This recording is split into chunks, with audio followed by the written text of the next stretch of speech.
श्रीमद् भगवद गीता, जिसे सामान्यतः भगवद गीता कहा जाता है, महाभारत के भीष्म पर्व के अंतर्गत आती है। यह एक संवाद है जो भगवान श्री कृष्ण और अर्जुन के बीच हुआ था, जिसमें जीवन के सभी पहलुओं पर मार्गदर्शन किया गया है। यहाँ गीता का सारांश प्रस्तुत है। अध्याय 1। अर्जुन का विषाद। महाभारत के युद्ध के मैदान में अर्जुन को अपने परिजनों, गुरुओं और मित्रों के खिलाफ युद्ध करना पड़ा। युद्ध के मैदान में आने के बाद अर्जुन ने देखा कि दोनों पक्षों में उनके सगे संबंधी और प्रियजन खड़े हैं। यह देखकर वे मन में गहन संदेह और विषाद, दुख में डूब गए। उन्हें समझ नहीं आया कि उन्हें क्या करना चाहिए। वह अपने कर्तव्यों से विमुख हो गए और अपने धनुष बाण नीचे रख दिए। अध्याय 2। ज्ञान योग। अर्जुन के संदेहों को दूर करने के लिए भगवान श्री कृष्ण ने उन्हें ज्ञान योग का उपदेश दिया। श्री कृष्ण ने अर्जुन को बताया कि आत्मा अमर है और शरीर नश्वर। आत्मा को न कोई मार सकता है और न ही इसे आग जला सकती है।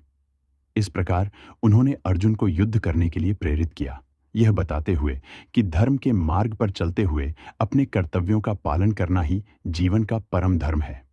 अध्याय 3। कर्म योग। श्री कृष्ण ने कर्म योग का सिद्धांत समझाया, जो गीता का एक प्रमुख सिद्धांत है। उन्होंने अर्जुन को कर्म करने की सलाह दी, लेकिन साथ ही उन्होंने यह भी कहा कि कर्म करते समय फल की इच्छा नहीं करनी चाहिए। निष्काम कर्म, बिना फल की इच्छा के कर्म ही मोक्ष का मार्ग है।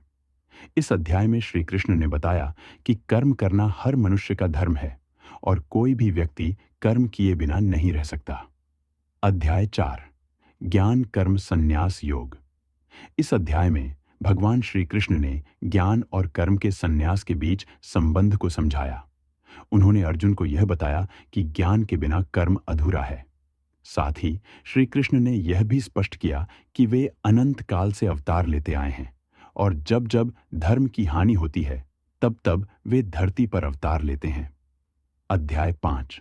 कर्म संन्यास योग। इस अध्याय में श्री कृष्ण ने कर्म और संन्यास के बीच के अंतर को स्पष्ट किया। उन्होंने अर्जुन को समझाया कि केवल कर्म का त्याग करने से ही संन्यास प्राप्त नहीं होता, बल्कि कर्म को त्यागने के साथ साथ मन और मस्तिष्क को भी शांत करना आवश्यक है। असली सन्यासी वही है जो बिना किसी फल की इच्छा के कर्म करता है और सभी प्राणियों को समान दृष्टि से देखता है। अध्याय 6। ध्यान योग। भगवान श्री कृष्ण ने इस अध्याय में ध्यान योग का महत्व बताया। उन्होंने अर्जुन को ध्यान के माध्यम से आत्म साक्षात्कार का मार्ग दिखाया। ध्यान के द्वारा व्यक्ति अपनी आत्मा को परमात्मा से जोड़ सकता है और अपने भीतर की शांति को प्राप्त कर सकता है। इस मार्ग से ही योगी मोक्ष को प्राप्त कर सकता है। अध्याय 7। ज्ञान विज्ञान योग। इस अध्याय में श्री कृष्ण ने अर्जुन को ज्ञान और विज्ञान के माध्यम से भगवान को जानने की विधि बताई। उन्होंने बताया कि जो व्यक्ति अपने समर्पण से भगवान को जानता है, वही वास्तव में ज्ञान प्राप्त करता है। इसके साथ ही उन्होंने अपनी दिव्य शक्तियों और स्वरूप का वर्णन भी किया। अध्याय 8। अक्षर ब्रह्म योग। इस अध्याय में भगवान श्री कृष्ण ने ब्रह्म, आत्मा और कर्म के बीच के संबंध को स्पष्ट किया। उन्होंने अर्जुन को यह भी बताया कि मृत्यु के समय भगवान का ध्यान करने वाला व्यक्ति मोक्ष को प्राप्त करता है। अध्याय 9। राजा विद्या राजगुह्य योग। श्री कृष्ण ने इस अध्याय में अपने भक्तों के प्रति अपनी अनंत कृपा का वर्णन किया। उन्होंने कहा कि भगवान अपने भक्तों के लिए सदैव उपलब्ध रहते हैं और उन्हें भक्ति के मार्ग पर चलने के लिए प्रोत्साहित किया। उन्होंने कहा कि सरलता और निष्कपटता के साथ भक्ति करने वाले व्यक्ति को भगवान सदा अपने समीप रखते हैं। अध्याय 10। विभूति योग। इस अध्याय में भगवान श्री कृष्ण ने अपनी दिव्य विभूतियों का वर्णन किया।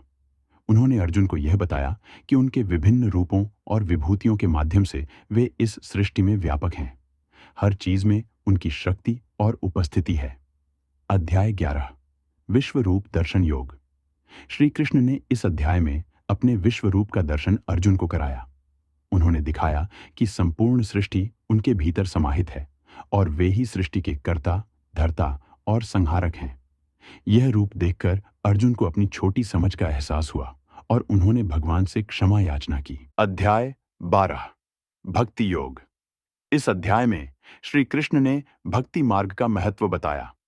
उन्होंने अर्जुन को समझाया कि बिना किसी स्वार्थ के भगवान की आराधना करना ही सच्ची भक्ति है। इस मार्ग से व्यक्ति भगवान को प्राप्त कर सकता है।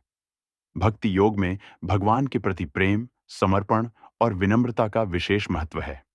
अध्याय 13 क्षेत्र क्षेत्रज्ञ विभाग योग। इस अध्याय में भगवान श्री कृष्ण ने शरीर और आत्मा के संबंध को स्पष्ट किया। उन्होंने अर्जुन को बताया कि शरीर क्षेत्र है और आत्मा क्षेत्रज्ञ है, जो इस क्षेत्र को जानता है। साथ ही उन्होंने यह भी समझाया कि आत्मा अविनाशी है और शरीर के नष्ट होने पर भी आत्मा नष्ट नहीं होती। अध्याय 14 गुणत्रय विभाग योग। इस अध्याय में श्री कृष्ण ने सृष्टि के 3 गुणों सत्व, रजस और तमस का वर्णन किया। उन्होंने बताया कि यह तीनों गुण मनुष्य के जीवन और उसकी प्रवृत्तियों को प्रभावित करते हैं। इन गुणों के प्रभाव से ही व्यक्ति के कर्म निर्धारित होते हैं। अध्याय 15 पुरुषोत्तम योग। इस अध्याय में भगवान श्री कृष्ण ने संसार वृक्ष का वर्णन किया। उन्होंने बताया कि यह संसार एक वृक्ष की भांति है, जिसकी जड़ें ऊपर की ओर और शाखाएं नीचे की ओर फैली हुई हैं। इस वृक्ष से मुक्त होने के लिए व्यक्ति को असंग भाव से कर्म करना चाहिए। अध्याय 16 दैवासुर संपद विभाग योग। श्री कृष्ण ने इस अध्याय में दैवी और आसुरी संपदाओं का वर्णन किया। दैवी संपदा वाले लोग सत्य, अहिंसा और धर्म के मार्ग पर चलते हैं, जबकि आसुरी संपदा वाले लोग अधर्म, हिंसा और असत्य के मार्ग पर चलते हैं। भगवान ने अर्जुन को दैवी गुणों को अपनाने की सलाह दी। अध्याय 17 श्रद्धात्रय विभाग योग। इस अध्याय में श्री कृष्ण ने श्रद्धा के 3 प्रकारों का वर्णन किया, सात्विक, राजसिक और तामसिक। उन्होंने अर्जुन को यह बताया कि व्यक्ति की श्रद्धा के अनुसार ही उसके कर्म, भोजन और जीवन शैली प्रभावित होती है। सात्विक श्रद्धा वाले लोग धार्मिक और पवित्र जीवन जीते हैं, जबकि राजसिक और तामसिक श्रद्धा वाले लोग क्रमशः भौतिक और असंयमी जीवन जीते हैं।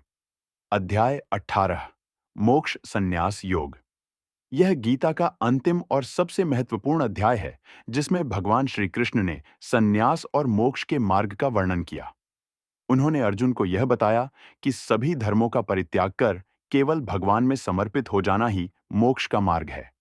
साथ ही उन्होंने निष्काम कर्म और भक्ति के महत्व पर बल दिया। अंत में अर्जुन ने श्री कृष्ण के उपदेशों को समझकर युद्ध करने का निश्चय किया। श्रीमद् भगवद गीता हमें जीवन के हर क्षेत्र में मार्गदर्शन करती है। यह हमें बताती है कि कैसे हम अपने कर्तव्यों का पालन करें, अपने जीवन को धर्म के मार्ग पर चलें और मोक्ष प्राप्त करें। गीता के उपदेशों को समझकर और अपने जीवन में उनका पालन करके हम जीवन के हर संकट से पार पा सकते हैं और अपने जीवन को सफल बना सकते हैं।